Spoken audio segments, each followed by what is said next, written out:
Presented by The Hockey Shop, source for sports Surrey, thehockeyshop.com. I'm Darren Millard, and this is InGoal Radio, the podcast. Today, we will chat with a world champion, catching up with Joel Hofer.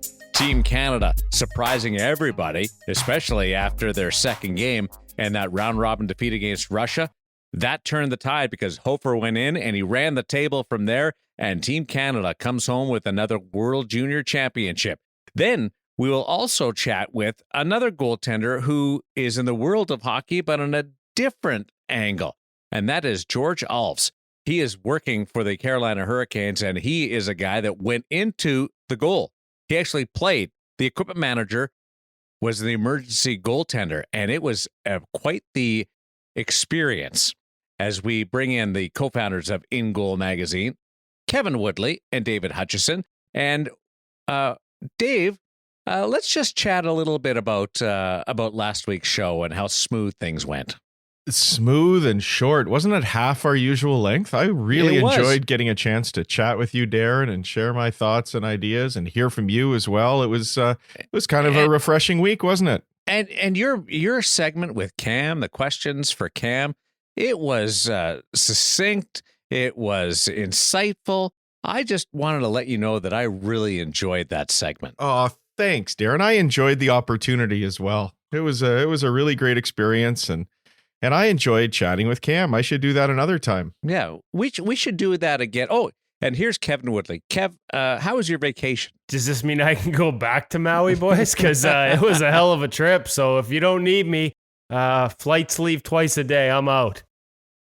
Hey, before we get into this, and all kidding aside, you had a run-in with a shark, like a real live shark in the water, face to face.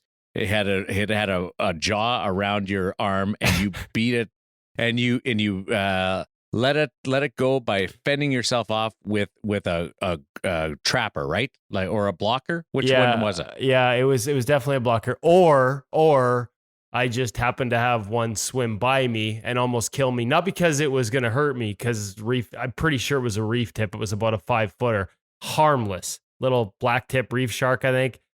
But it didn't look so little. It came around the corner, it almost killed me because my heart almost stopped because I am a giant chicken. And even when they're just that big, when they swim by you, and even though you know in your mind that it's harmless unless I go after it, like seeing that sort of dunna, that type of swim when they go by, man. Like, was it playing the music? No, the music wasn't playing, just in my head. Okay. But I couldn't hear it because my heart was in my throat and pounding. So, and it actually swam underneath me. I came around a corner, was just sort of trying to swim under a little reef and see if there were some turtles there. And my wife and kids were actually above me snorkeling, didn't even see it. And it just came around the corner, and all of a sudden it was there and it was swimming, and it was, listen, it's not a big deal. What was the rest of the day at the aquarium like there, Woody? Nice. Bite me, Hutch. You go swimming at the aquarium, but then you get arrested. This is the real life aquarium. That happened in Toronto where the guy jumped into the shark tank. Not Hutch, but it did. I hope you had a good vacation, and you are relaxed and you're fresh and you're ready to close in as we close in on year 2 of InGoal Radio, the podcast. I'm looking forward to this. I'm kind of crazy, boys? Like this is the last. Like next one is 52, an entire year of podcasts. This has been a remarkable journey. And do we get to pop champagne and celebrate New Year's next week? Darn right. Ginger ale, whatever. That's a bonus. We get 2 New Years for us. That's awesome. This has been a hell of a run, and despite the fact you guys enjoyed yourself so much while I was gone last week, I am happy to be back and a part of it. A lot up at InGoal Premium, and I'm sure that everybody over at the Hockey Shop missed you greatly, Woody. They are doing a barnstorming business right now. Yeah, I know. Hockey Shop, and of course, thehockeyshop.com. Black Friday sale was extended to the 5th, but we're past the 5th now, so you've missed it. That said, there's always great deals at the Hockey Shop, and great selection right now of Bauer Pro returns. You can check those out on the website at thehockeyshop.com. If you check them out at THS Goal at both Instagram and on Twitter, you'll see that selection. I'm looking Lundqvist, DiPietro, all kinds of names, Markstrom, Jari, Anderson, Reimer, both Andersons. they've got a great selection right now on the website. Pro return sticks from Bauer, chance to get some unique patterns and some unique sizes in some unique colors because they're all decked out in, sort of those pro colors. So some bright yellows for Tristan Jarry, who got a little InGoal bump from new All-Star, NHL All-Star after joining us in the summer. I see a couple of his twigs in here. So make sure you check them out at the Hockey Shop in person in Surrey, British Columbia, the outskirts of Vancouver, the suburbs, or if you can't make it out in person at thehockeyshop.com. Like I said, a really great selection of pro return sticks from Bauer, and that's just the tip of the iceberg. Obviously, every time you go to the Hockey Shop or thehockeyshop.com, selections is seemingly endless. The options are endless, and the guys that'll answer your questions about what fits your game, what you need. And I see you asked them one on social media there, Darren, about which stick fits your game. Right. I hope they responded the shortest one. Mini stick. Yeah. And, but of course you can talk to Cam, talk to his crew down there. They don't just understand what gear to order. They understand what gear you need to order to play best. They are goalies. They have the same passion for the position that we have, that our listeners have, and they'll help you play it better with the right equipment. So check out the Hockey Shop in person, Hockey Shop source for sports in Surrey, and of course, thehockeyshop.com.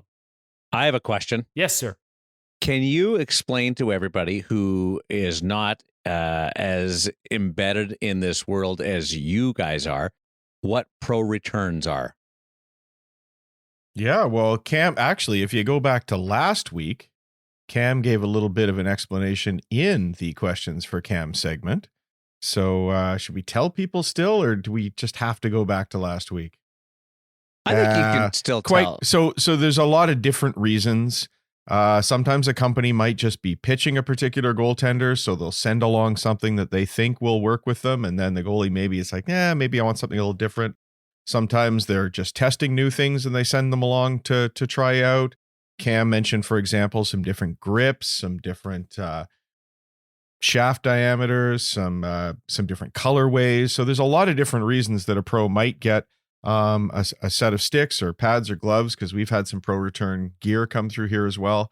And for one reason or the other, they're not able to use what was sent in, so it goes back to the company and then distributed out to people like us. Yeah, I think there's we've talked about Thatcher Demko here in Vancouver. I don't know how much longer he's going to stick. He wants to switch, or he has made the decision to switch to CCM sticks, but the equipment guys with the Canucks want him to play through his Bauer supply. I think at some point, as he gets down to the last few, you'll see there's an example where that last batch of Bauer that they have in stock will probably end up in a pro return sale, so he can make that transition into a stick. He just tried it and liked something different. And so there's another example of how you can end up with pro return merchandise on sale at retail. And why he would use the last batch of his Bauer stock is because that costs money. Yeah. Teams just don't want to give that away. They have to. Teams just don't get all free gear. They have to pay for it as well in certain situations, unless there's an endorsement deal there. So, okay, that I was just you guys. I think if there's an endorsement, deal, it's one of the things about this industry. The equipment company could be paying that goaltender to use their stuff, but the team still got to buy the supplies from the manufacturer. I did not know that. I thought when there was an endorsement deal that there was it was tin roof. Nope. Something I may never understand. That doesn't quite. It's a unique industry. Let's put it that way. So if I'm endorsing a car, I still have to pay for the car. No, your employer has to pay for the car. Oh, okay. Yeah. Good point. Well, I'm all for it then. As long as I'm not paying for it, it doesn't really matter to me. Also, with Tristan Jarry, you guys made me sound really smart around the rink this week, because Jarry and the Penguins rolled through Vegas, and Jarry was the first star of the game. He was fantastic. Outdueled Marc-Andre Fleury, and I was just discussing a lot of the ins and outs of Jarry, and they were up a goal late, and I had everybody ready because I thought Tristan was going to go for the net. He didn't get a chance, actually, but because we talked about scoring a goal with him at the summer and the big show in Vancouver, so I thought that was pretty cool. Thank you.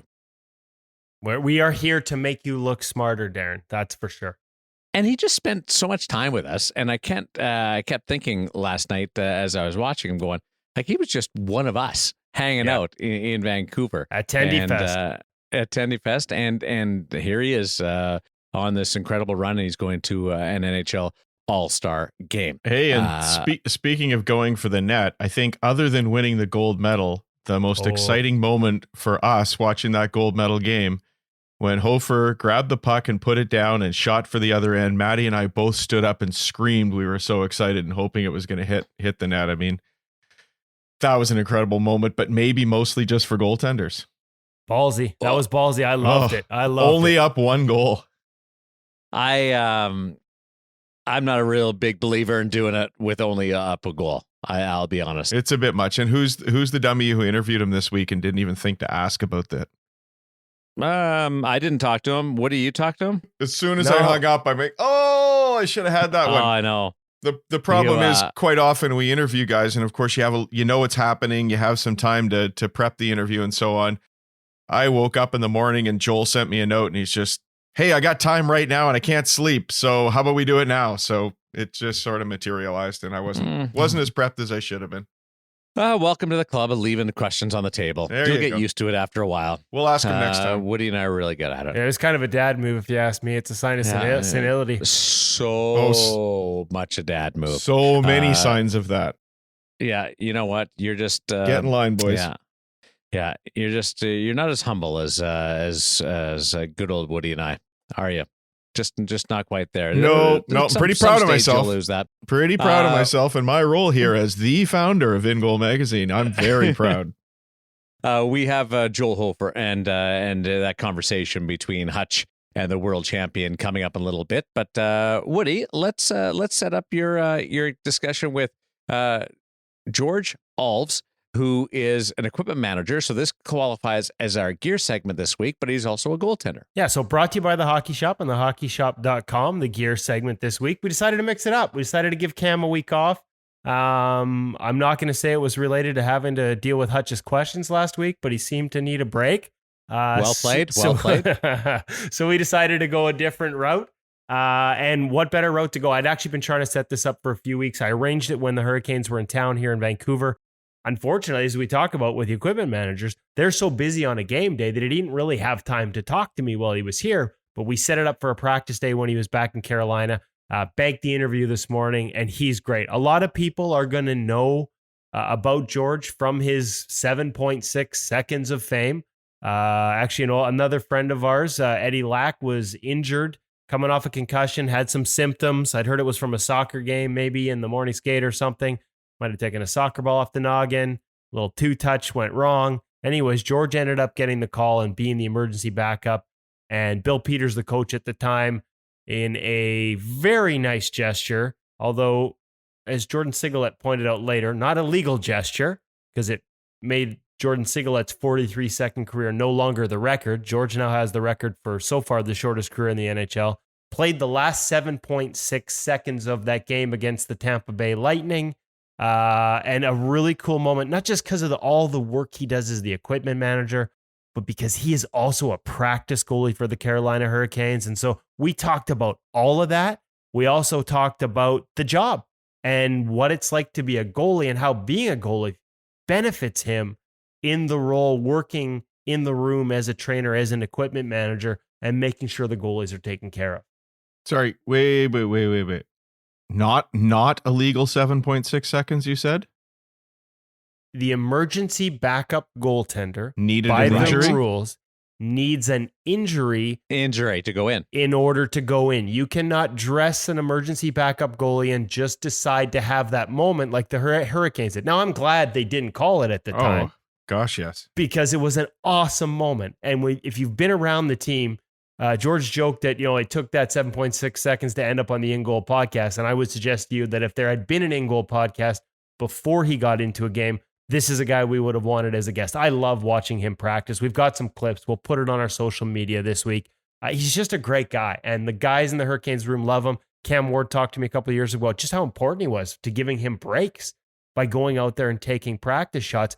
But it wasn't technically legal, as Siggy pointed out to us in his podcast interview at Tendy Fest during the summer. And the following year, I believe it was the Philadelphia Flyers tried to do the same thing and the referee wouldn't let them insert their emergency backup goaltender. Wasn't an equipment manager, but there was a circumstance there where they wanted to get him in, and it wasn't allowed because the starter wasn't hurt. You just fake an injury. That's all I do. I mean, what ref needs to be a party pooper like that? I mean, come on. I know, but let's not get distracted, okay? Can we hear from George? Because I just might go down a road here. Yeah, and we don't want Dad going down a road, folks. You guys are going to walk the rest of the way home. Here's George Alves discussing equipment, discussing goaltending, and discussing life as a guy that works 24/7 around the room. George Alves on InGoal Radio, the podcast presented by Source for Sports Surrey, the Hockey Shop, thehockeyshop.com. All right, I'm excited for this one. I talked about doing this a couple of years ago with him. We didn't actually have a podcast there. Now we do. And so excited to welcome to the InGoal Radio Podcast for the first time, George Alves, the equipment manager of the Carolina Hurricanes, and a guy who a lot of you will know from his NHL debut on New Year's Eve 2016. Now, we're going to get into a lot more than that. Obviously, we're going to talk about the life of an NHL equipment manager. And George is a unique one because he gets on the ice and helps the Carolina Hurricanes in practice as a goaltender. But let's start with the debut. What was that like? Your entire day. Eddie Lack takes, I think it was a soccer ball in the pregame warmup, and all of a sudden you're signing a contract as an NHL goaltender and still doing your day job, sharpening skates and doing all the work behind the scenes as the game is going on. What was that one like for you? Well, it was pretty interesting. First of all, I appreciate you having me on. Big fan of the InGoal magazine, and been looking forward to talking to you guys about my experiences. That day is pretty interesting. So he was battling some concussion issues. He skated that morning. It was a weird situation where he seemed to be fine. We actually walked back to the hotel together, joking around and stuff like that for lunch. And before I knew it, it was about an hour or two later. I got a phone call saying, he was feeling some symptoms and he wasn't going to be able to go tonight, and that they were looking for a goalie, and I would might maybe be it. Kind of weird because I've been with the organization for a long time and skated with the team for several years, and always kind of had that in the back of my mind. Or what if this happened? What if that happened? Would I ever get a chance to suit up with the team? And never really thought it was going to happen until that day when I was told that it might be me, I was kind of like, okay, well, they'll figure out a way to get one of our minor league guys called up. No big deal. It's just a precaution. And they're going to let the equipment guy know anyways, because, we have to get stuff ready for whoever's coming in.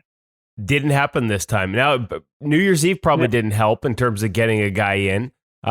So when you realized it was you, I think we do see a lot of, e-bug, emergency backup goalie situations around the league that pop up here and again, but we haven't really talked to one in terms of what's the process like. You're signing the contract. Like, can you walk our listeners through what that's like once they decide that you're going to be the guy that night? I think it was in Chicago. It was actually, it was in Tampa Bay. Dope. And it was kind of weird. And I think my situation is a little bit different, being that I am with the team all the time, and and I'm an employee of the team. So it was a little bit different because I came into the arena at the same time as I would normally for the game. Only this time I was greeted by our team services guy, and it was kind of like, oh, hey, it looks like you're going, and here's the contract. And he kind of just put his phone in my face and said, just sign right here. So it was weird because I signed with my finger, on the phone screen, and I was like, all right, this is really happening. And then the weird thing is, we always keep our extra jerseys, our minor league guys and call-ups and just in case of trades and whatnot. But I hadn't realized that Bob Gorman, my my colleague had actually had a nameplate done up for me just in case the situation happened. So for me to come kind of around the corner after getting interviewed by our Fox Sport people and stuff, to see my name on the jersey, and I had kind of nothing to do with it. I was just like, whoa, this is weird. It's really happening. Like, it was a nice surprise. And of course, all your gear is there because Yeah. you bring it with you on the road because you serve as a practice goalie, or you work as a practice goalie, help the guys out, help give whether it's a starter or the backup, give them a break, get out there late in practice and take reps. I've seen it. You are a braver man than I, just standing in there for all those howitzers. And so how does that evolve for you? I remember, I think the nickname the coach at the time had for you was, I think he called you Little Wardo, because Cam Ward was the number one goaltender there. A term of affection, obviously. What's that gig like? And obviously it helps when you got your own gear and you're ready to go as the emergency backup that night. Yeah, that's kind of how I got my foot in the door with the organization to begin with. I remember it was, I was at the practice rink and somebody told me it was during that lockout, and they were unsure if their goaltenders were coming in and whatnot, but they still had some guys skating, and they kind of approached me and said, "Hey, you want to suit up with these guys?" I was like, "Heck yeah, I do." And before you knew it, I was kind of in there every day, and I was skating with the guys, and that was kind of a transition for me, because I started learning more about the equipment manager side as well. Kind of just being around the guys at the time. It was Wally Tadmer was one of the equipment managers, and I just remember seeing all the workings of it, and realized I was like, oh, this is pretty neat. I mean, as you know, goaltenders, it's pretty big with equipment, and we like to fix our own stuff. We like to adjust and mess around with our gear all the time, and I was no different. So I kind of saw that. I'm like, oh, you mean this is a job where I can do this for other people as well and make sure they're comfortable and they've got what they need. So it was kind of a no-brainer for me. I was like, oh, maybe one day after I play, maybe this is the route that I want to go in. And it just kind of worked out that way. And just the simple fact that I get a chance to still continue to skate with the team and help them out in that way. For me, it feels like I kind of made it. I'm not an NHL goalie by any means, but I get to put on the sweater and skate with the best players in the world on a daily basis. And to me, I feel like, I made it. So, blessed to be able to do that and still have, have my regular job where I get to, assist these guys and make sure that they have everything they need. And, in that aspect. So now you started 03-04 with the Hurricanes, kind of as an assistant equipment manager. Was that a full-time gig? Because when I look at the Hockey DB, you've still got some appearances. Obviously, we should probably say, like, you obviously played at a high level to be able to do this. Went to North Carolina State University after serving in the military as a Marine, but you started with the Canes, I think it says, as an assistant, but then from 04-05 to 06-07, you also played games in the SPHL, ECHL. Were you still trying to make it minor pro, or were those more fill-in situations as well? Because it's kind of a game here and a game there. And then full-time with the Hurricanes in 12-13. Yeah, it was one of those things where I was still learning the business. I wasn't, like you said, I was a part-time guy, almost like an intern. So I was helping out, working with the Hurricanes, but at the same time, I was still pursuing a playing career. I was just learning about this whole e-bug thing, and with my background, I served in the U.S. Marine Corps, which didn't have a hockey team, so it was kind of hard for me to get my foot in the door in the minor league ranks without having played junior hockey or even college hockey at the time. Basically took a 4-year break from hockey after high school to serve in the military. And then once I got out of the military, I knew what I wanted to do. The fact that I was kind of around an NHL team and was able to kind of be around professional athletes, it helped me learn how to be, that athlete, I guess, that I needed to be to try to make it.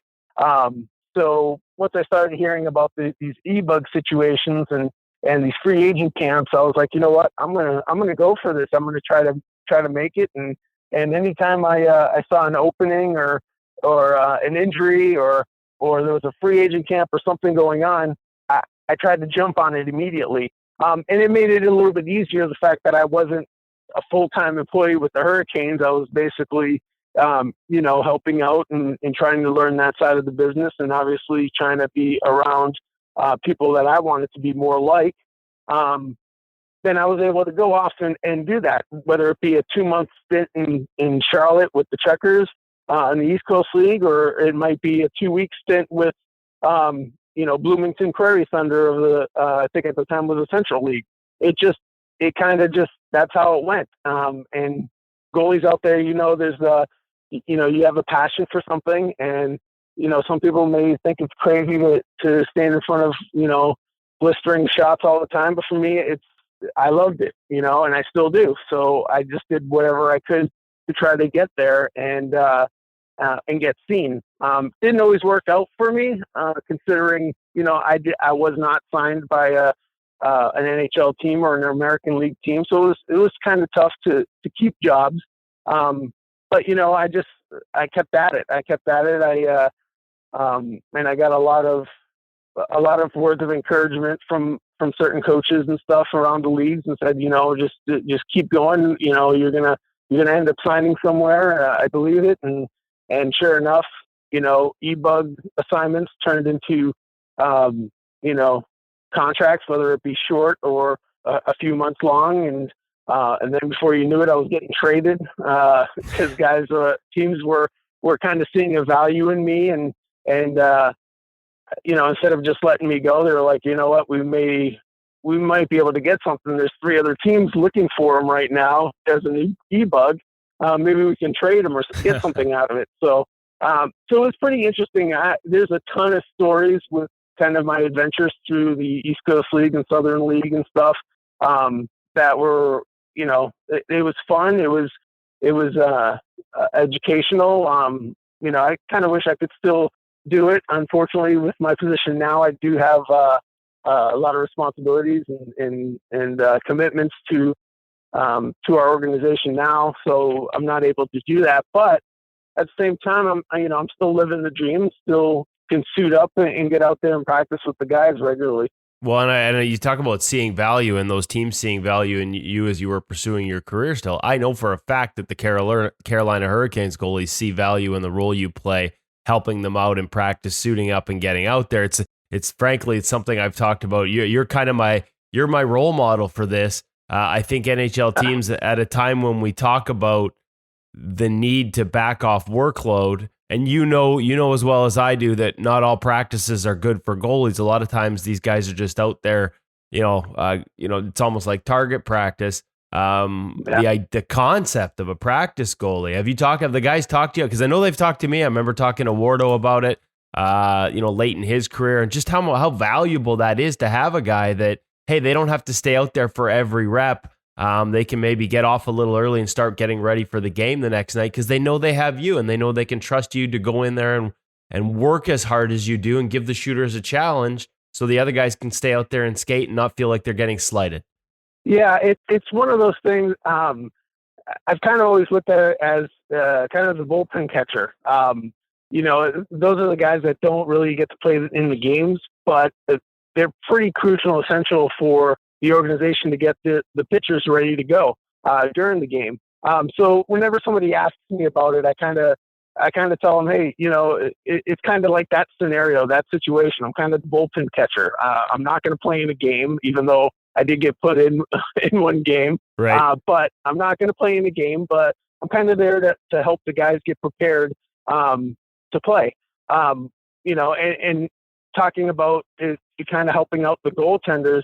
I've had a lot of players approach me and thank me for going out and staying those extra reps, just because normally they'd be shooting at an open net. And in most cases, whether it's after practice or if it's an injured guy, getting ready to come back, they appreciate that because they may not be working as hard, to shoot at an open net as they would, with the competitiveness of having a goaltender there stopping the puck, or or scoring and getting it past that goaltender. So it kind of goes both ways with both guys. I think it helps the goaltenders, and I think it helps the players as well.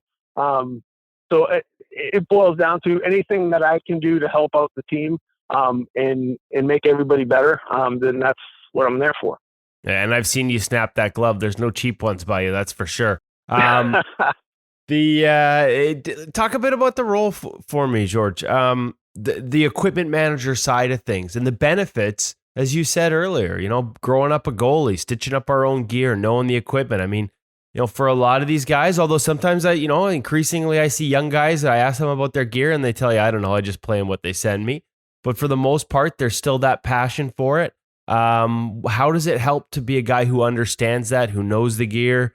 Is their relationship sort of stronger, I guess, with their equipment company reps, or because you play the position, are you in on those conversations on setups and things like that? How does the day-to-day look as well as an equipment manager in the National Hockey League? Yeah, well, it's just like you said, it's the experience of actually wearing the stuff, knowing how they feel. So immediately when a guy comes off and he's like, hey, this strap is not working out, my pad keeps rolling over, I already know exactly what he's talking about because I've felt it before. And then with the new gear, the way it's coming out, it's always evolving, it's always changing. So to be able to relate and know, okay, that's what he's feeling, I know exactly what he's talking about.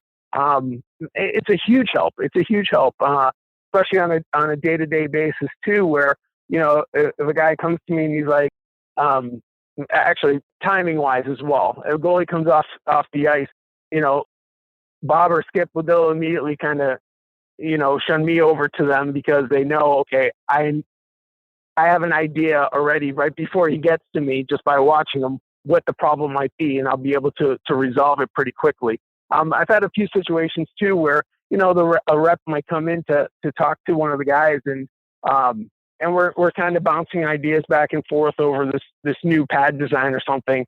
And it was funny because I was kind of going over something with Rhymes earlier, and Max, our Bauer rep, was like kind of sitting back, and he's like, "Oh, I didn't even think about that."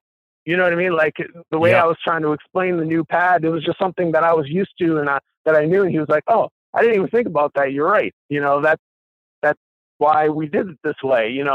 So I think it helps in all aspects as far as the fact that I'm also wearing the gear.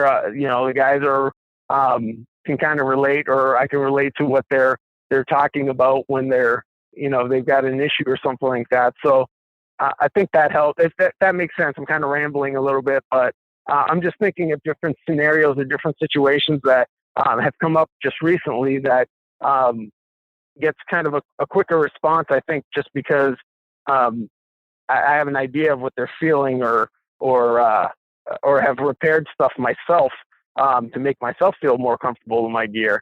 So it works out. What about from an ordering perspective? Is that pretty much between them and the gear rep, or what kind of a role does an NHL equipment manager, if you can share any of those details, like, how many sticks does a guy go through? How many sets of gear? And I know it depends from guy to guy, and it's a wide variation depending on their preferences. Do they like it to break down and get soft? Do they want it to stay stiff? Yeah. What's that like for you? How involved are you in that process? Yeah, that's actually part of the thing as well, is knowing these guys, knowing what they like, what they don't like, their tendencies. We've got Peter Mrazek, for instance. He's a very out of the box goalie. Like, he loves to get gear brand new out of the box, can play that night with it, no problem. Whereas James takes a little bit longer. He likes to kind of feel it out. He likes to to wear it several times before he commits to it in the game. And those are just tendencies. Everybody's different. Everybody likes things certain ways. And I'm no different as well. But that's, you'll have conversations with them about certain things. I've even been approached, by my colleagues and stuff saying, does he really need stuff right now? They'll ask me, be like, hey, he's asking for a new set right now. Do you think, is that something he needs right now, really? Or is that just, and ultimately it boils down to whatever he's comfortable in. if Peter's comfortable in brand new gear that's not broken in, that's what he's comfortable in. That's when he's going to perform his best, is because he's comfortable. So those are the things that with all the athletes that you think about.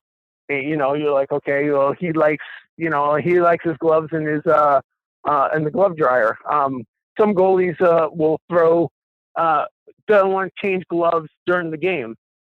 Some guys will change gloves, have 3 sets of gloves, and they'll change gloves. Everybody's different. And those are the tendencies you start learning about these guys. And, and it's like you're with them every day, all the time. And you learn those things just like they're your own tendencies. And that's how it works out. It's part of the job. No, I was going to say too, you'd have to be able to recognize not just when he needs something new, but weeks in advance when you're going to hit that window when he's going to need something new. Because the reality is, even at the NHL level, you don't snap your fingers and this stuff appears overnight.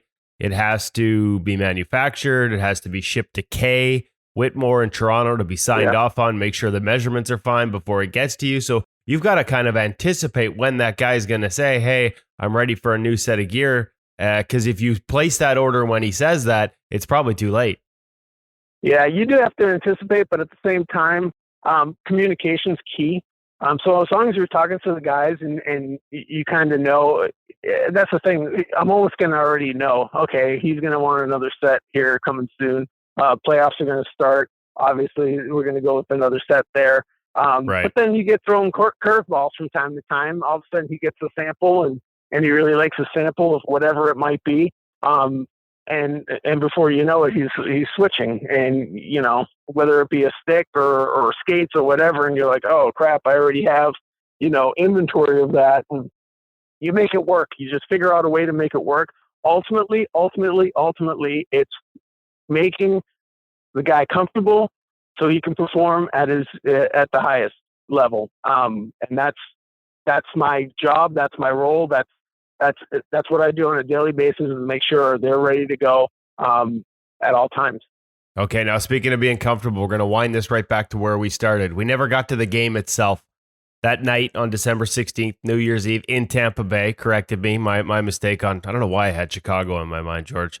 But during the game, Wardo's playing, you're fully dressed as the backup, but you're still what was that day like? What was that, or not the day so much, but the game, once we get into game situation, what was warm-ups like? What was it like to be out there? You've done it before in practice, but it's different when it's under the bright lights and time, it's a game. This is the show. You're in the show. Yeah. You know what? I really didn't think about that too much. As far as, with the warm-ups and everything, I was so used to skating with the guys all the time. It was just, everything seemed a little bit brighter though. You know what I mean? Like, with the uniforms and everything else. TV lights. Yeah. So in that aspect, yeah, it was different. But you know what? There was still a level of comfort there. Like, it's weird to explain, because it was like, for me, it's different than it would have been for someone. The way it's set up right now, to where, they have guys in every city kind of on standby. Right. They don't have the opportunity of skating with the team on a regular basis. They haven't been with the team for 16 years like I had. So for me, it was kind of, I wasn't nervous. It was just, okay, I guess I'm doing this today. This is bonus, awesome. And in my mind, I was like, okay, well, I'm not playing in the game. You know what I mean? Like, you always want to be prepared and ready to go. But at the same time, I felt like if I had to, I was ready, because I'd been skating all along. Right. So it wasn't that fear of, oh crap, what's going to happen, whatever. It was just like, okay. But then I also had a job to do. I also had to be an equipment manager. And, for me, that kind of was important to me, because I was like, okay, I'm not going to drop everything I'm doing. The fact that I'm suited up, I had done it in the past with, in the minors as well. The fact that I'm suited up isn't going to change me going back and sharpening somebody's skate. It's not stopping me or impairing me from doing it. So why would I change that? So I just kept that mind frame too. As I was like, okay, if I have to go in, I have to go in, and that's great. But I also need to make sure this guy is skates are sharpened when he loses a wheel, So it wasn't really until the end of the game when I was getting up to get ready to go back. Wardo had been pulled, so he was on the bench with me now because we were down. I believe it was 3-1. Yep. And he was on the bench, and I remember looking up at the clock and thinking, okay, there's no time left. I might as well just, head back so I can get changed and get these bags starting to roll out, and load it up onto the truck. And then coach kind of poked his head around Wardo and was like, get your stuff on. And I had already put my mask back in the locker room and everything, kind of, what? Okay. Like, there's only at the time was 7 seconds left. I was like, what? So just threw it on, and it wasn't until I got actually on the ice and stood there, looked up at the scoreboard, that I realized there's still time on the clock. This is going to count as a game. You know what I mean? Like, you made the NHL. So I was like, this is pretty cool. The fact that it was down at the other end, and you might see some old interviews of me saying, keep it down at that end. Obviously it would have been nice to get a shot or a breakaway on that one that I could have stopped and had a fin to claim. But yeah, I mean, even the way it went, just the fact that I got to stand out there and kind of soak it all in for a second. That was really cool. You know what I mean? It certainly changed my life. I wouldn't be talking to you, I don't think, if that didn't happen. But for me, I didn't think it was going to have the effect that it did.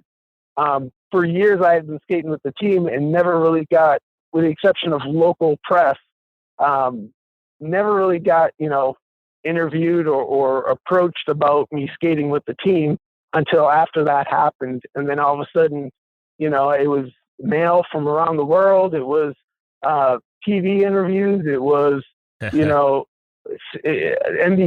had made a trip to my house and did an interview, and I was like, whoa, what's happening here? Like, it was, obviously it was a big deal because I got my debut in the NHL, but at the same time for me, I was like, it was just 7 seconds and I didn't really have to do anything.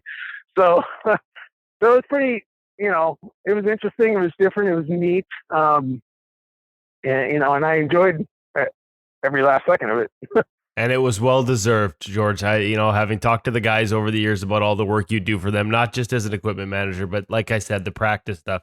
I'd like to think that if we'd had a podcast even before you got into that game, we would have definitely had you on, because I've always enjoyed the interactions when the Carolina Hurricanes come to town here in Vancouver. And I've taken up, as I always do with our guests, more time than I promised.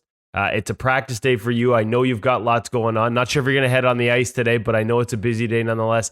Thanks for spending 25 minutes with us, and thanks for sharing the story.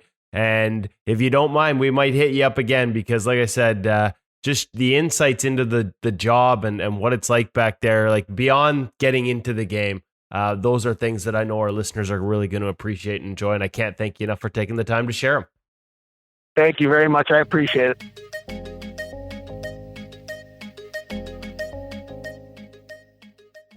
That was fun. Like, there's a guy that can talk any part of the game. I know our focus is on goaltending, but George, he can go every which way. He probably one of the more knowledgeable people in and around there's scouts and there's general managers who know that kind of thing. But boy, when it comes to the nuts and bolts of the game, not many people can balance the knowledge of goaltending and being a skater at the same time. Cam might be in a bit of trouble here, because I could imagine an Ask George segment coming up. Kind of rolls off the tongue, eh, boys? It does, doesn't it? And I didn't get a chance to ask him. We could have, like, you got that sense, eh? We probably could have talked for an hour. And, well, hey, I know you guys would say totally. And then George could have had a chance to answer the question. Yeah. Thanks, guys. Good to be back.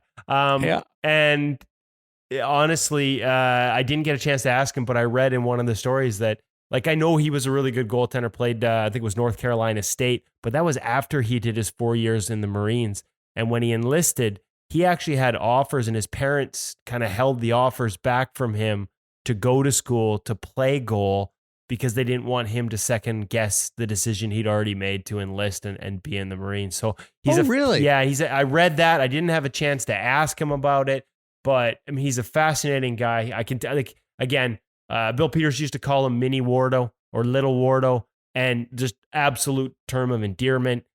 The work he does going in there and being a practice goalie, and maybe I'm biased towards this because I've advocated for practice goalies for a long time. I think number one goalies especially can waste a lot of time in drills that really don't do them any good as a goaltender and waste a lot of energy in them. And having a guy like Jorge around to be able to take those reps can be so valuable. And the players who have been in that room with him, the goalies, agree completely. So fun interview. We'll have to have him back on again. I think actually the Carolina Hurricanes this Friday, he was telling me he's got a busy week coming up because they've got their Hartford Whalers jerseys on Friday. And not every stick and not every goalie got a set of pads. Like Mrazek has his from last year, but if I remember correctly, Reimer doesn't have gear coming in, and Mrazek took his mask home from last year and forgot to bring it back. So they actually have to probably wrap a mask for Mrazek to make sure he matches on Friday night for the one night they're going to wear he has his old gear still, but black and red doesn't exactly match Hartford Whalers gear. So Georgia's got his work cut out for him this week, making sure with some pad wrap and some pad skins that everybody looks the part in that Whaler stuff. But there's no FedEx in Raleigh? That's exactly what I was thinking. How long would it take to ship that mask? From the Czech Republic? I guess maybe, maybe they realized late. It's funny. Again, we talked about it, right? People are like, oh, just get a set of pads. But they're playing once. Yeah. And the team has to pay for the pad. And it's the NHL. And so he's going to do everything he can to make sure it looks good with, using what he has in front of him. But not every team's going to buck up $3 or $4 grand for a set of pads to wear one night. I remember in Vancouver when Eddie Lack played in the Heritage Classic and that beautiful Brian setup in the maroon Vancouver Millionaires, there was some back and forth and some debate because the Canucks they didn't think he was going to start. Ironically, he ended up starting. They didn't want to really buck up for a set of pads that was going to be worn for one game. Eddie never that was karma that came back to get them, wasn't it? And they did. And Eddie actually never got to keep the pads. I still see them at Rogers Arena. There's a practice goalie every once in a while for the Trainers Hockey League skate that goes out in that gear that bought it because the Canucks they wanted to recoup their costs. Eddie would have had to purchase it himself, but he wanted to keep it. Well, that's funny you bring that up because I chatted with Malcolm Subban about his World Junior set because Joel Hofer got to keep his mask. And I said, what about you? And he said, nope, everything went back. And He said, somebody in Boston has it.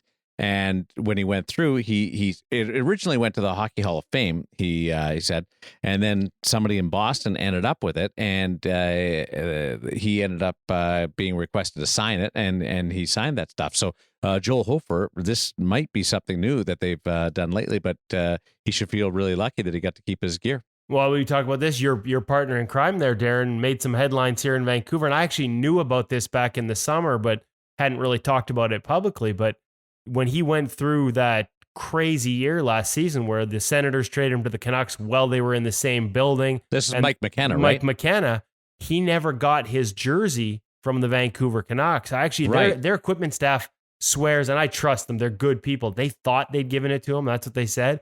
But somehow he didn't get it. It ended up in the team sales store. And so there's a collector out there that has it, and a collector that bought it specifically because it is such a unique piece.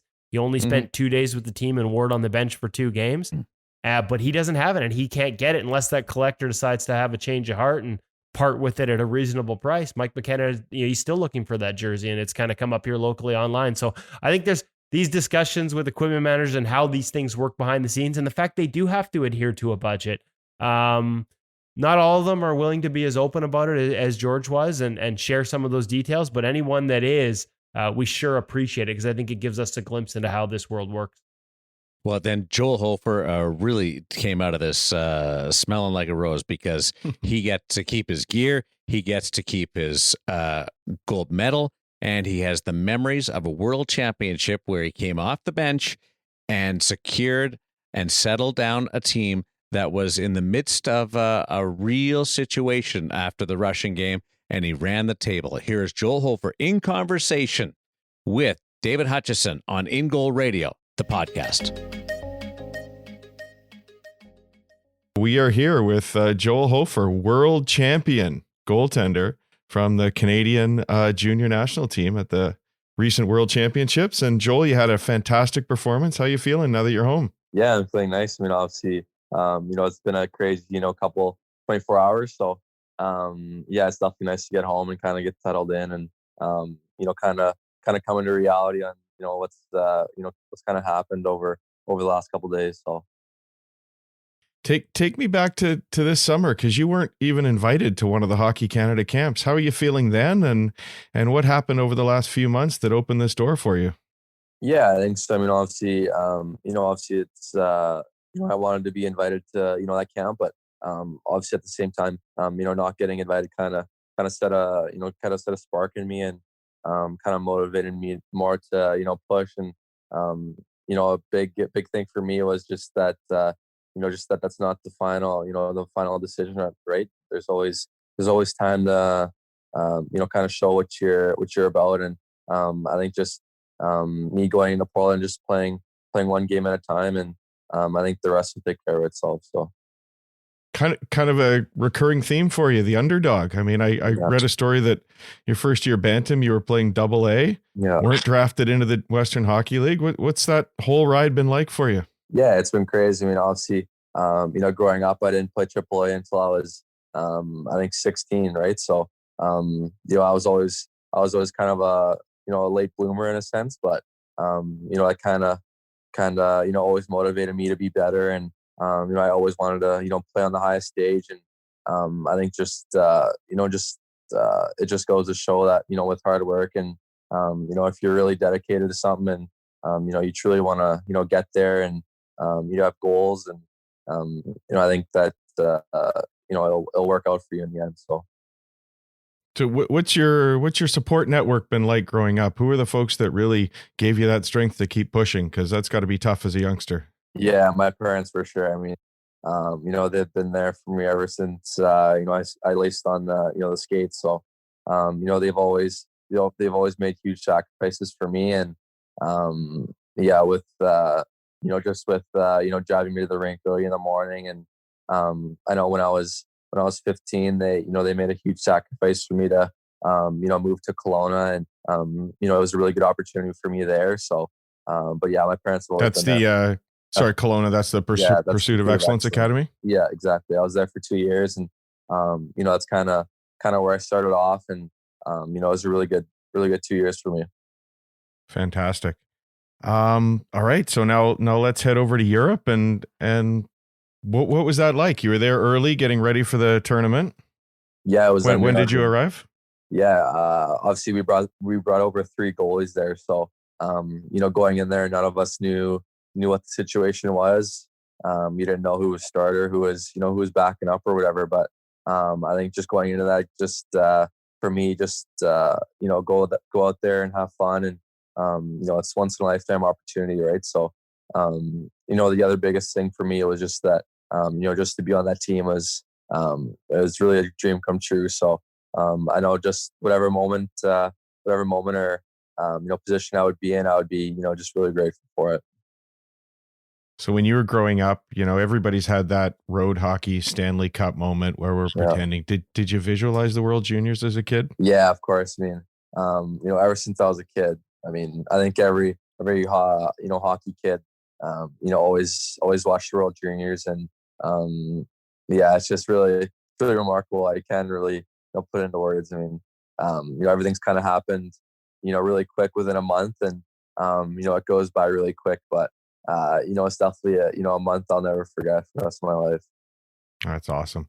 So you're over there. When did you get the tap on the shoulder for the first game you got to start? Well, we started out against USA and then, I backed up for that one and then we played Russia and I also backed up for that one, but, I got put into that game, right. About, I think it was the first couple minutes in the second period. But yeah, I think that was the first time I went in there and, I think my mentality was just, go in there and, have fun. And it's, it's a once in a lifetime opportunity and, whatever happens and, just make the most of it. And, I think just going out there, just playing your game, don't change a thing. And, I was fortunate enough to get the next start against Germany, and the team played really well after against the game against Russia, and I think it kind of went off from there. And when did you know you were starting the German game? The night before. Yeah, it was definitely pretty nerve wracking, right? I mean, did you get any sleep? Definitely hard to get some sleep. I took some melatonin, so it definitely helped a little bit. But I think there's a lot of nerves going into that game. But once the puck drops, all the nerves kind of go away, and it's just another hockey game, right? So. Yeah, and talk to me a little bit about your mental approach, because we've seen a few things online about you talking about pressure and how you deal with pressure. So can you tell us a bit more about that and where that comes from? Yeah, I think so. I mean, I know I've been saying it a lot, but I think every time you have pressure, it's a privilege to be in that opportunity, right? So I think just going out there, making the most of it, and I don't know, just really making the most of it, like I said, and just going out there, having fun. And I think the biggest thing for me was don't change a thing, right? It's just another hockey game, and everything will take care of itself. Mm-hmm. Have there been other games leading up to this that have helped you sort of deal with pressure and get used to it? What's your background been like that way? I haven't actually been in too many big games. I think before this, the Canada-Russia series was probably the biggest game for me. But I think just really the fact that my mentality was just that it's just another hockey game. You've been doing this for your whole life. I mean, the net's the same size, the puck's the same size.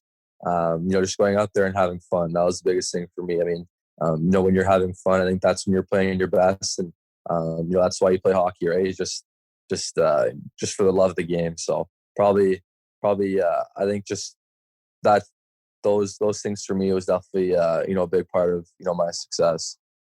Is there something you do away from the rink to prepare yourself for those things? Do you have a mental training sort of routine? Coach, yeah, I actually started working with them since August. So it's obviously been really good for me, and it's definitely a different outcome. I mean, obviously with being a goalie, you're under a lot of spotlight, and I know sometimes when you get in your own head, it can be very challenging. But I think that's it's good to have a mental coach there, and you can talk about things, and whenever you're stressed about a big game or whatever, that you can always reach out to them, and they'll help you with it. All right, so take us now to the gold medal game. Yeah. And what's your pregame routine first? What are you going through on that first day? What did it look like? Obviously the night before was pretty crazy. I mean, we just beat Finland, and there's a lot of emotions. It's really not sunken in yet, really. I mean, it was really the biggest thing for me was not changing anything, right? I mean, just do the same routine. What's that routine look like in the morning? Yeah. Obviously get a good night's sleep, and then I think we woke up around, I think it was 9 o'clock, and then had a good breakfast, and then I think we went to the rink, and then we as a team, we always did kind of a jump around, kind of get the blood flowing a little bit, and then I think we went back to the hotel, and I had my pregame around I think 1:30, and then I napped for like an hour and a half, and then yeah. Impressive you could do that. What's that? Impressive you could get that nap in. I know.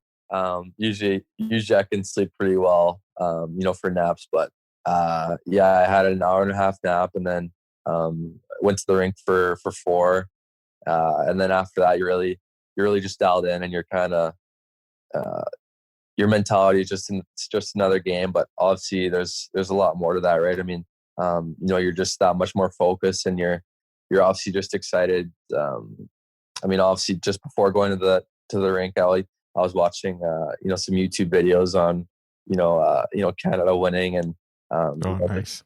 Just them throwing their gloves when the final buzzer went, and I would just think to myself how great that would feel if that was me. So I think I think just going to the rink, I was pretty confident, and just my mentality was just it's it's a once in a lifetime opportunity, and just going out there and like I said before, having fun. And I think I've been doing my pregame things for a couple of years now, so it's just kind of second knowledge to me. So I think just going doing the same thing, not changing anything. And I think that's about it. Do you have a couple of things in there that you routinely do? I mean, are you juggling? Are you doing some eye work? What are you doing? I juggled a while, actually. I was there a bit earlier for the game, so I had a bit of extra time. So anything just to get your eyes going and kind of get focused. But other than that, obviously do juggling and hand-eye stuff for 20 minutes or so, and then obviously your off ice warm up, and you got to do what you got to do to get your body feeling good. And I think just getting dressed is when you really start preparing, and kind of throwing different scenarios in your head of what different plays you would use, things like that. But I think once the puck drops, I think that's when all the emotions go away, and it's just another hockey game. So in terms of those scenarios you're sort of visualizing before the game, has there been a bit of a pre-scout? Have your coaches worked with you to talk about what you might be facing that night? I think so. I mean, obviously Jason LaBarbera was the goalie coach there, and he had a really good job with me and Nico and Oliver. So I think going into that game, we had a little bit of pre-scout. I mean, before that game, we realized that the Russians like to use the back of the net a lot. So just kind of going through scenarios in your head about what you should do. Just always having a look, see where everyone is on the ice. And I think, like I said before, just another hockey game, and don't change a thing, and you know what to do. So just another game, but there had to be a few butterflies there. Yeah, exactly. There's definitely a lot of butterflies. That's for sure. Was there a time on the ice that you allowed yourself to enjoy it and just sort of realize where you were and what you were going through? Yeah, after the actually before the puck even dropped, like I took a second just to kind of look around and see the atmosphere with all the Canada fans and the Russian fans. It was really remarkable. But I think the time where I really was fired up was when Akil scored the goal there. I was really fired up about that. But once the puck dropped again, I was definitely all focused up again. So dude, that was a tense last 3.5 minutes, though. It was the longest 3 minutes of my life, that's for sure. You want to give a shout out to the TSN camera today? Yeah, I know, that was crazy. I mean, I can't even imagine what would have happened if we would have gone down 5-on-3. You would have been fine. Yeah, that would have been pretty nerve-wracking. I bet. Okay, so what's going through your head? The buzzer sounds. Can you try and describe for us what that moment's like? I don't know. It's really unbelievable. I mean, it's really just a dream come true. I mean, for me, watching the World Juniors, growing up, and for me being there was a huge honor. And then, for me to be lucky enough to be on the ice when the buzzer rang, it was really special. And I think it goes to show with their celebration. I mean, I threw my gloves so far and high, and I think everyone else did too. So it was definitely a moment I'll never forget. Bottom of the dog pile, or did you survive that one? No, I think I stayed on my feet for the most part, but it was so loud. I mean, everyone was screaming. So it was definitely an unbelievable moment. And how was the anthem? It was unbelievable. I mean, I sang it so loud and proud. And I think just being in that moment, I was so lucky and privileged to be a part of Canada and the run we were on. So it was pretty special. We were all feeling pretty excited and emotional for you. It was fantastic. Yeah. So We first met at an Eli Wilson goaltending camp, and as I've said online to a few folks, you sort of were like a big brother to my little guy Matty, who's been mentioned a few times on this podcast because I can't help it. So I got a couple questions from Matty. I wish he was here to ask them, but he's not right now because it's school time. First thing he wanted to know: do you get to keep a jersey? I did keep a jersey actually, and another thing for me that was pretty cool is everyone gets to keep your Canada mask, right? So I think. Oh, that was the next question. Yeah, I got to keep my Canada mask, so I think it's still sweaty actually in my jersey. Oh, that's incredible. Yeah. And it's the black one, of course, for everybody who obviously can't see this on the podcast. I'm going to try and get my helmet here too. So I got that, and then I got all the guys to sign it on the back. Oh, brilliant. Yeah. It's kind of nice that it was left the white back plate so I could do that. So yeah, that's a great idea. So Matty, question number 2 actually was, what's it like switching helmets? Because you're normally a CCM guy and you had to wear Bauer for this. It was definitely a little bit of a challenge to get switched up from the CCM. And I think the biggest thing for me was with this mask is this bar. This bar right here is like right in the middle of like your sight with the CCM mask. So like I had to like have my head like a bit higher on this mask too. So it was definitely That's a pretty big adjustment. Yeah. Yeah, it's definitely hard. I think I have my CCM on here too. So once like the tournament started, I was definitely used to it by then. But yeah, I think the eye holes are definitely different for the CCM one. Once I got used to it though, it wasn't that bad though. Or maybe let you wear a cat eye like all the other guys. I know. I think cat eyes look unbelievable, right? I mean, did you get that for training camp in St. Louis? No, I didn't. No, I never did. That's just what I used this mask in Portland, right? So I think I used it all summer too. So I just used what I was comfortable with. But I think this summer I'll try out a cat eye and see how it works. Good for the photos, if nothing else. Yeah, exactly. I think they look unbelievable. So Matty, question number 2, did you get to design the gear that you got there? And if you did, when did that start? Yeah, I mean, obviously it was the same gear for Portland. For my Portland gear. So I was just I just told them I want the same specs and everything. So I didn't even bother really designing anything. I mean, my just thought process was the gear's working, so I changed it, right?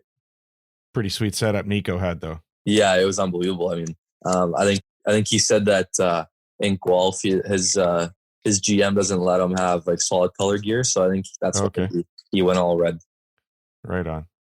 Give you something to think about for Portland for the rest of the year. Yeah, exactly. Okay, Matty, question number 3. What's it like on the ice? Because we all know hockey players trash talk each other out there. What's it like when everybody speaks a different language? Are they just chirping you in their own language? That's actually funny you say that because in Ostrava in the rink, when you leave the ice, there's like 2 hallways, and then like one team has to wait for the other to pass, and so like whenever we would pass, like the Russians would always say like some Russian stuff, and then we'd say it back in Canadian. I don't think anyone like understood what was going on, but there was definitely some trash talk there. That's for sure. Just probably wishing you good luck and telling you to have a good day. Yeah, I know. I'm definitely not a trash talker, right? I don't really get into that kind of stuff, but I know there's definitely some guys on the team that are into that. Any of the guys out there speaking English to you? Yeah. Alexandrov is he's also drafted to St. Louis, so he speaks. Oh, that's right. Good. Yeah, I remember that. Yeah, he's pretty. He's good English, so yeah, we spoke kind of briefly after the game, and just said a good game, and just wish some luck for the rest of the year. See you in camp. Yeah, see you exactly. In camp, eh? Yeah. Oh, that's awesome.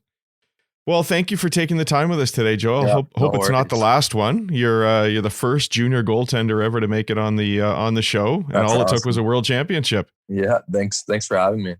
No, really appreciate it. Any last words for the kids out there who are pushing towards this? Yeah, just all to keep dreaming and just keep working hard. And I think if you're that driven to to get to your goal, and you work hard and don't complain, just go out there and have fun. And I think things will go in your way. Congratulations again. Thanks, Joel Hofer, world champion. Good luck the rest of the way in Portland. Thanks a lot, Hutch. See you later.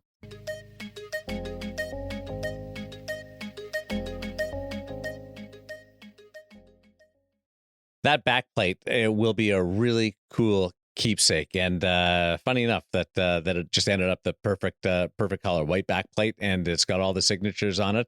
And he's a world champion, and he's a guy that's making his way. And there's something about St. Louis right now where you go from underdog and to the top of the mountain, Hutch. Yeah, I guess so. And I take it he's got a pretty good relationship with Jordan Binnington as well, who you're obviously alluding to.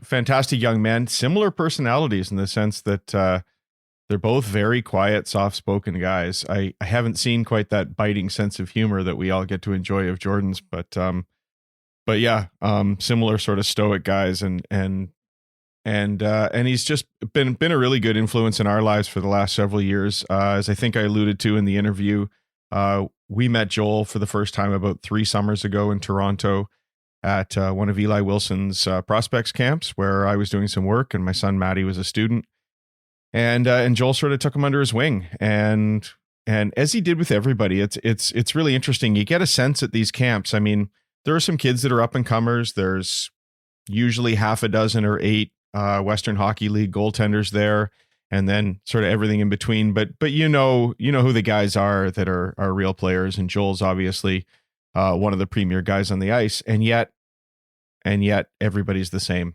and everybody opens up to everybody. Everybody shares the same way, and Joel was as open as anybody from almost the entire time taking Matty into his little training group on the ice, so that they were sharing a net just about the entire time over those 3 different summers, to hanging out and playing video games together, to we almost even, Kevin, hit the golf course, but for an Edmonton summer thunderstorm. We were going to play 18 holes together this summer. So fantastic guy who's been working, I know, with Eli for many years beyond those 3 years, but also, like any good goaltender who is really trying to improve their game, he's got a number of guys that he's worked with as well. So that's not to take all the credit for Eli, although obviously is a significant guy in Joel's life. I know, Kevin, you've talked to a few people about this as well. Well, I know, I mean, Darren mentioned the St. Louis Blues, but I think kudos go to Dave Rogalski as well, not just for, I'm sure I know they've done some work and have conversations on the regular as well, but, for being one of the driving forces, as I understand it, for spending that pick on Joel Hofer, 4th round pick, and one that looks increasingly like it could pay off for the St. Louis Blues. So a hat tip to him. And you got to give credit, I think, frankly, to Hockey Canada for not being stubborn. Right. Joel was not invited to the Program of Excellence camp, has never been a Hockey Canada guy, was not invited to the Program of Excellence camp this summer that I worked at. But I know that there were some goalie coaches there, particularly ones that worked in the Western Hockey League, that had the courage to speak up and, say to some of the selection personnel that they felt he should have been there, and made sure he was on the spotlight, on the radar. And then the rest, of course, is up to him. He has a great start with the Portland Winterhawks. And hey, what do you know? Another InGoal Podcast connection. Andy Moog, who we had on the podcast, his goaltending coach down with the Portland Winterhawks, probably did some, obviously played a role in it as well. You talk about all those different people that touch a goaltender over the years, Hutch. And Joel has a great first half. And, again, maybe it's too much to say give them credit, but I think there were other goalies that were also having good seasons that came through the program that they could have picked. And, to put my Hockey Canada hat on, as I literally am wearing it as we talk, to choose 2 guys in Dawes and Hofer that were from outside of the program, and to admit that, hey, maybe we made a mistake not inviting them, but these are the guys that deserve to go and deserve to play ahead of, Ollie Rodrigue, who has been in the program for several years. I think that's, I think you deserve credit for not being stubborn, not just saying these were our guys. Let's just accept that these guys who haven't been with us every summer for the last 3 are playing better right now, and they're our best option, and it pays off in a gold medal. Yeah, and in the end, the real foundation in that is the fact that Joel steps up and wins the gold medal. Otherwise, you're second guessed, right? Like it all does come back to the performance in the moment, and he wins the gold medal and justifies that risk reward. And all season too, right? Like, because It's one thing to have a bunch of coaches say, hey, this kid should have been here at the camp. He should be on the radar. But if he doesn't have a great first half to the season, there's no chance to pick him. Absolutely. And again, we talk about all these guys and all these, at the end of the day, credit to the kid. Because obviously, Hutch, you've had personal firsthand experience. Sounds like he's a hell of a kid. And as we saw at the tournament, he can be a hell of a goaltender. Yeah. And I mean, I just love being able to share the story for all the kids that are listening to this. And I know there's parents and their kids on the way to the rink right now listening to the podcast. I just love Joel's story because as he told us, he didn't play AAA hockey till he was 16 years old. Incredible. And, and he didn't give up the dream. I mean, not that he was ever, I'm sure he was always an excellent goaltender and showed some signs. So it's not like he was persevering through hard times, but his development curve was a little bit different than everybody else's, and that's okay. So, if you're not that AAA goaltender at age 12, it doesn't mean anything, frankly. And great for Joel for being that example for everybody. And I don't know, maybe that's why he's got a soft spot for the young kids on the ice. I don't know. I love the different path. InGoal Premium, how are things going? They're going fantastic. It's steady growth. I love when when the email client sort of beeps and that lets us know that somebody else has joined. And I feel like Pavlov's dog every time that happens. And great to see the community growing. Starting to have some interactions with people online as a result. And I'm really enjoying that. We've got some new stuff up since our last podcast, as we do every week. We mentioned last time we had the new Ask the InGoal Dad or InGoal Goalie Dad column, and we've got an experienced writer who's got a couple of high-level goaltenders answering the questions there. So if you do have any questions, if you're a goalie parent and you'd like to talk to somebody who's maybe a little more experienced or has been through the grind like you, I'd encourage you to email goaliedad@ingoalmag.com. So there's one up there about somebody who's struggling with their son getting unequal playing time on a Pee Wee AAA team and how to approach that. So that's one example. We've got a fantastic drill up there. Woody's often seen lurking around the glass at Canucks practices, and he had his iPhone out one day and got an interesting little drill, which he then got a chance to talk to Vancouver goaltending coach Ian Clark about. So we've shared that on the site. Podcast interviews are up there a little bit early, including one for next week's podcast. We thought we were going to be having Robin Lehner on this week's, but we've decided to hang on to that interview until next week because we had the chance to talk to Joel. So, but that is up for our premium members. The Pro Read segment has been really popular. And this week... That's my favorite part. I'm not going to lie to you. That's I know. And I think to celebrate Woody being attacked by a shark in Hawaii, we've got a shark doing a pro read this week, and Martin Jones. Martin Jones looking at a for me, I still can't get over the defensive coverage in this example. So go take a look at that one, and we can all curse the defensive coverage together. Some pro gear stuff, I think, with Jake Allen, just a whole lot of stuff coming up. And we've also got an article going up in the next 24 hours or so, another mindset article from Pete Fry, who talks about visualization and the power of it. So lots of great stuff there. Woody, you probably have a few other things in the pipe for us as well. Just a promise that there's lots more pro drill content coming. A correction, it's not an iPhone. I actually take a professional video camera down and peep through the glass there, Hutch. So we've evolved. And you found the on button? Hey. The on button, it's the big red one I figured out. It did take me a little while, but we do have a 4K digital camera recording it. That's why it looks so good. That's why I can ship it to Hutch and have him do all that excellent production value work that he does. We've got a bunch more of those coming. Some more with Stefan Waite and Charlie Lindgren. Some with Pierre Grew and Craig Anderson. My apologies. Some of those I wanted to have up a little sooner, but I went and swam with sharks. But we're getting there. Hutch has been keeping everything going, keeping that cog going. And if you're an InGoal premium subscriber and you've got some questions or suggestions, don't hesitate to send us the feedback. Pretty cool. I think Hutch said we have been getting feedback. We got one this week from a Finnish coach that watched our video with Linda Blomqvist and Sweden and the invention of the RVH.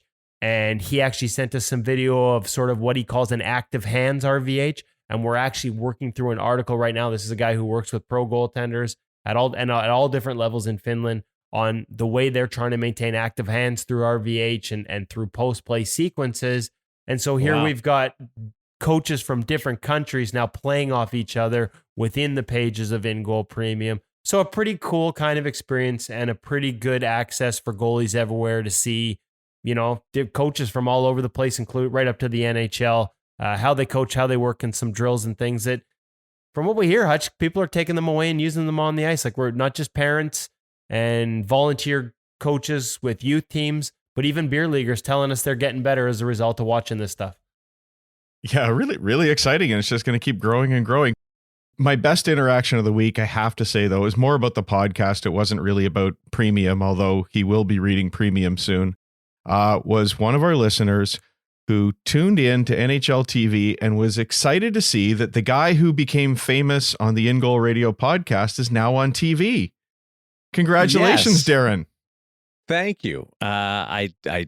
It has really come full circle. 51 weeks, and now I am known as that's the InGoal guy. That's the InGoal guy. So How how did many he get years on my TV? How many Yeah. years did you have to practice on television before you could become famous on this podcast? 25, and you know what? It was 25 hard years of really fine tuning my craft, and now I feel like I've really ascended to the top of the mountain. It's good. 25 years till an overnight success. That is kind of cool, though. That that people it's exciting. know It's exciting, me and for this. and kudos to the guy. I'm not going to name him because I don't want to embarrass anybody.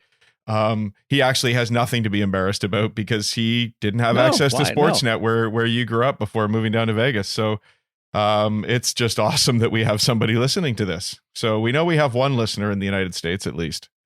We have a lot. I told you about going to the theater and the yeah, kid, that's right. Jacob knew the brand, knew the InGoal magazine. Woody, you'll have to listen to last week's episode. I'm not sure you listen to episodes that you're not on, but you should really try. It was a hell of an episode, hell of a production.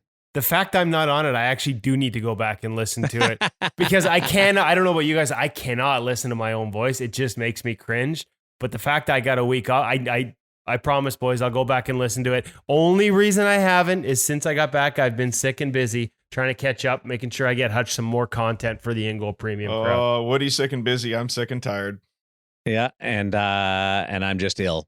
Let's wrap this one up. Congratulations on the continued growth of InGoal Premium for David Hutchison and Kevin Woodley. I'm Darren Millard. Thanks for listening. George and Joel connected in the crease, and both with their own unique stories, and both should be very proud of what they've done for the wide world of goaltending.